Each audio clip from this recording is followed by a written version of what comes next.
నీ సహోదరుని పట్ల, నీ ఇరుగు పొరుగు వారి పట్ల, నీ బంధువుల పట్ల నీవేం కలిగి ఉండాలి?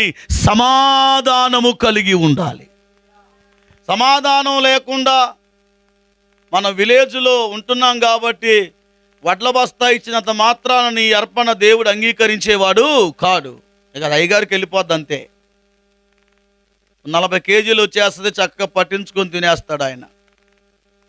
లేదయ్యా ఈ పంటలో దశమ భాగం వచ్చింది, పక్కోడితో గొడవ పెట్టుకొని, ఎదుటోడితో గొడవ పెట్టుకొని, వెనకున్నోడితో అప్పటిదాకా పోట్లాడుకొని, కుస్తీలు బట్టి కర్రలు తిప్పి మాటలు వదిలి, దేవుని పిల్లారా నీ అర్పణ చేతబట్టుకొని దేవుని మందిరానికి వచ్చి, బలిపీఠము దగ్గరికి వచ్చి, ఈ అర్పణ నేను ఇస్తున్నానయ్యా, దీన్ని అంగీకరించుము అనంటే దేవుడు దానిని ఏమాత్రము కూడా అంగీకరించేవాడు కాదు. ప్రభువే